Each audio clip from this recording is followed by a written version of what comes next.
Hey guys, welcome to Richard Kabili YouTube channel. In today's video, I will teach you how to block all calls from unknown numbers on a Realme 5 mobile phone. And okay guys, but before we start, kindly subscribe to my YouTube channel by pressing the subscribe button and the bell to notify you if I have new videos. Okay guys, let's start.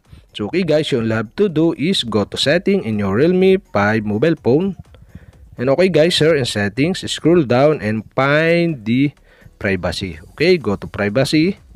And okay guys, here in privacy, okay, you can see below the harassment and fraud prevention. And okay guys, and harassment and fraud prevention, you can see the block and filter. Okay, click block and filter. And okay guys, here in block and filter, okay, you can see on the top the block calls. If the click the block calls, okay, you can set the rules to block calls on your Realme 5 mobile phone. And okay guys, you'll have to do is go to block calls. And okay guys, here in block calls, okay, in SIM 1, okay, you can see the block all calls from unknown numbers. And okay guys, the block all calls from unknown numbers is off. And okay guys, to turn on this, okay, you'll have to do is click the block all calls from unknown numbers. And now here, you can see the block all calls from unknown numbers, and on the right side, you can see the switch button.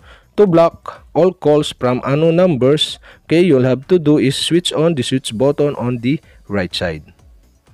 And the pop-up are show, and some calls from unknown numbers may be important to you. Turn on anyway. I decide to turn on.